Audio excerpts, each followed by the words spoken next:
जब तुम डिप्रेशन शब्द सुनते हो तो तुरंत मन में डर पैदा हो जाता है, जैसे कोई बहुत बड़ी बीमारी हो गई हो, जैसे जिंदगी में कुछ बहुत गलत घट गया हो।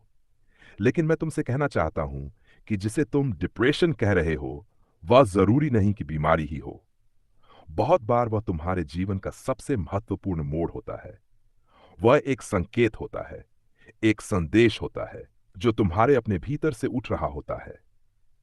तुम्हारा जीवन तुमसे कुछ कहना चाहता है, लेकिन जब तुम सुनने को तैयार नहीं होते, तब वही बात पीड़ा के रूप में प्रकट होती है।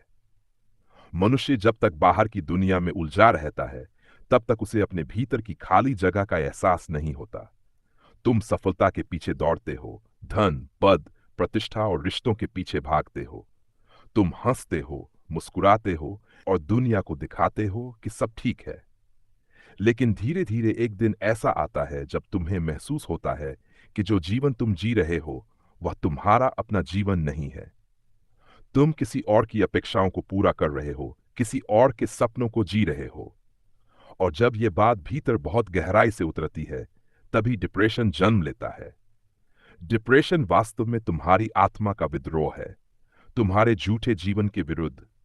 यह तुम्हें तोड़ने नहीं आता, यह तुम्हें जगाने आता है। लेकिन समस्या यह है कि तुमने कभी दुख से मित्रता करना सीखा ही नहीं। तुम हर पीड़ा से भागते हो, हर उदासी को दबा देते हो। तुम कहते हो सकारात्मक सोचो, मजबूत बनो, लेकिन तुम ये नहीं समझते कि उदासी भी जीवन का ही एक हिस्सा है। अंधेरा भी जरूरी है, क्योंकि बिना अंधेरे के प्रकाश का मूल्य समझ में नहीं आता। जब कोई व्यक्ति गहरे डिप्रेशन में होता है तो असल में उसके भीतर का पुराना जीवन मर रहा होता है। और जब कुछ मरता है तो पीड़ा होना स्वाभाविक है। बीज जब मिट्टी के भीतर टूटता है तभी वह अंकुर बनता है। अगर बीज कहे कि मैं टूटना नहीं चाहता, तो वह कभी वृक्ष नहीं बन सकता। डिप्रेशन भी एक प्रक्रिया है, पुराने विचारों के टूटने की, पुरानी पहचान के गिरने की, पुराने अहंकार के विसर्जन की। तुमने देखा होगा कि सबसे संवेदनशील और गहरे लोग अक्सर डिप्रेशन से गुजरते हैं। जो लोग केवल सतह पर जीते हैं, उन्हें डिप्रेशन कम होता है, क्योंकि उनके भीतर गहराई ही नहीं होती। लेकिन जो व्यक्ति प्रश्न करने लगता है, जो पूछता है मैं कौन हूं, मेरा जीवन किस लिए है, वही व्यक्ति डिप्रेशन से गुजरता है। इसलिए मैं कहता हूं, डिप्रेशन मूर्खों को नहीं होता। डिप्रेशन उन्हें होता है जिनमें चेतना जागने लगी है। लेकिन तुमने डिप्रेशन को शत्रु बना लिया है।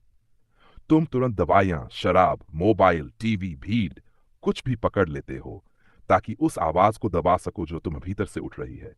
मैं नहीं कह रहा कि सहायता लेना गलत है, लेकिन केवल दबा देना समाधान नहीं है। जिस संदेश को समझे बिना तुम दबा दोगे, वही संदेश और जोर से लौटेगा। डिप्रेशन तुमसे कहता है रुको, ठहरो। अब तक जो तुम कर रहे थे शायद वह सही नहीं था। तुम बहुत दूर बाहर चले गए हो, अब भीतर लौटने का समय है। इसलिए डिप्रेशन में व्यक्ति को कुछ भी करने की इच्छा नहीं होती। वह अकेला रहना चाहता है, शांत रहना चाहता है। यह प्रकृति का तरीका है तुम्हें भीतर की यात्रा पर ले जाने का।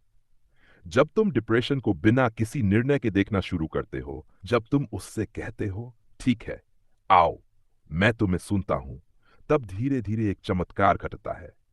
पीड़ा रहती है, लेकिन तुम्हारा रिश्ता पीड़ा से बदल जाता है। अब तुम भाग नहीं रहे, अब तुम लड़ नहीं रहे, तुम केवल साक्षी बन रहे हो।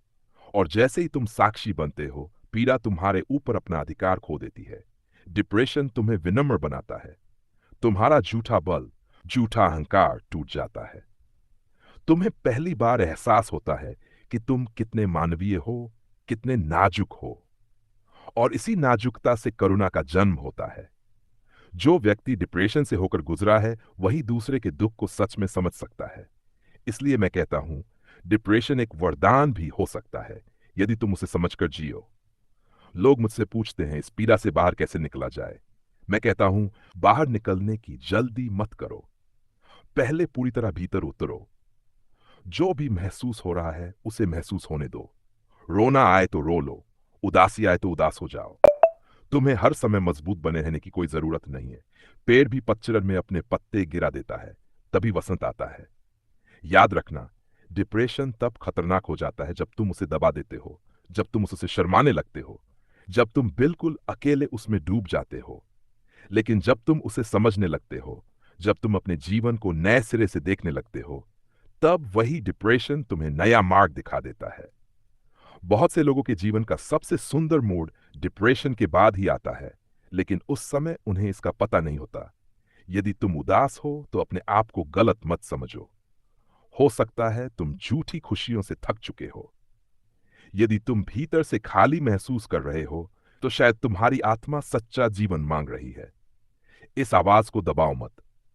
शांत होकर बिना भय के इसे सुनो। मैं ये नहीं कहता कि डिप्रेशन को महिमामंडित करो, लेकिन मैं ये अवश्य कहता हूं कि उसे समझो। अंधेरे से लड़ने के बजाय चेतना का एक छोटा सा दीप जलाओ। धीरे धीरे तुम देखोगे कि अंधेरा अपने आप कम होने लगेगा। याद रखो, रात जितनी गहरी होती है, सुबह उतनी ही निकट होती है। डिप्रेशन तुम्हारी रात हो सकता है, लेकिन यदि तुम भागोगे नहीं, यदि तुम आंखें बंद नहीं करोगे, तो वही रात तुम्हें तुम्हारी असली सुबह तक पहुंचा देगी। और तब तुम पीछे मुड़कर देखोगे और कहोगे, यह कोई बीमारी नहीं थी, यह तो वास्तव में एक वरदान था।